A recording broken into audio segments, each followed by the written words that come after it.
Bangladesh soldiers are patrolling in the streets of the capital Dhaka, enforcing a curfew which is meant to quell deadly student-led protests. It follows days of demonstrations against a controversial job quota system. At least 105 people have been killed since the unrest began. Due to heavy military presence in the city, there are only a small number of gatherings reported on Saturday. Well, Shoaib Ahame is a senator at large at the City University of New York, also a Senate and Adjunct Professor at Pace University in Columbia University, and joins us now live from New York. Thank you very much for talking to us. These are pretty big protests and demonstrations, aren't they, by Bangladesh standards? Why have they grown to such a scale, do you think? Thank you for having me. We have to consider this government, the current government has been in power for last about 15, 20 years, and this is the largest protest so far. The reason the protest is growing is it has two phases. The apparent phrase is when the quota movement started, the premier of the government, the Prime Minister, Sheikh Hasina, she was insulting the protester by tagging them as war criminal, which is nothing to do with them because these are the young people. The independence war happened about 56 years ago, and most of the protesters are about 20s. So by insulting them, actually igniting the protest in a large scale. And after that, the security forces in Bangladesh, including the police and BGP and the government, local gundas started killing and shooting, and the blood shed that is spread around the country also ignited the protest, and that is the apparent reason for growing it that large scale. So how concerned is the government then that this is seemingly a youth movement and it's spreading amongst students and the younger population?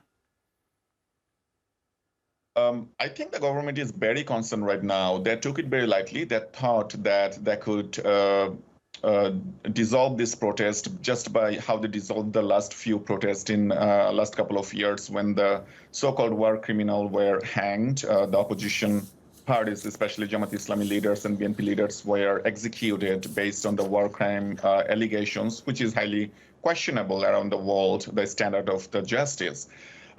Right now, after this scale of the protest, the government failed to control it by the police, first of all. Then they called the border guard. They were also failing to control the protest. And now the curfew is on space, and army has been called.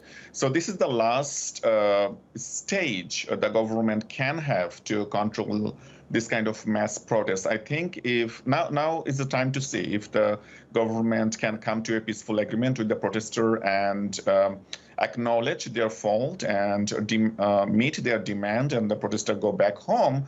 On the other hand, if there is a huge lack of the trust because the government shut down the internet, a lot of misinformation, and nobody knows exactly what is happening right there as we speak. So it's up to the protester and the government how they can dissolve. But again, even if it is dissolved, the underneath cause of the dissatisfaction among the country, not only the youth, but also the younger and the older generation, is the rising price, the corruption from the high officials, and also the lack of the democracy. As you may know, last couple of elections, nobody could vote, especially the election held on last December. Virtually, there was no opposition party that were participating in the election, and virtually there was no election. So when people cannot express their anger via vote and via democratic process, this kind of thing is very common. People would have to come to the street and take on the street and express their anger in a different way. So it feels like that even if this is resolved in the next couple of days, the lack of trust might not be there going forward. How do you see this playing out in the next couple of days? Are there any noises from the government that they're likely to step down, or is it the protesters, the demonstrators who might rein it in the next couple of days? Well, as you know, when a party or when a government is in power therefore indefinitely, they don't like to go away, no matter how much the people of the country or the nation may want.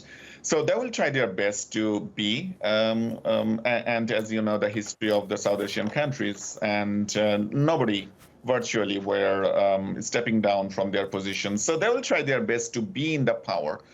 And since they don't have the mandate of the government, they will rely on the security forces, the army, the RAB, and the police, and the BGB, and who not, to be on the power. If there is a non-cooperation signs or non-cooperation speeches are from those institutions that, hey, we are not with you, we cannot kill the innocent young lives anymore, then the government is really challenging for the government to stay anymore. We'll have to see. Right now, as I said, the internet is shut down. Very hardly we could speak to anybody inside of the country. It's really hard to know. We have to really see next 3 days to a week where the protest takes.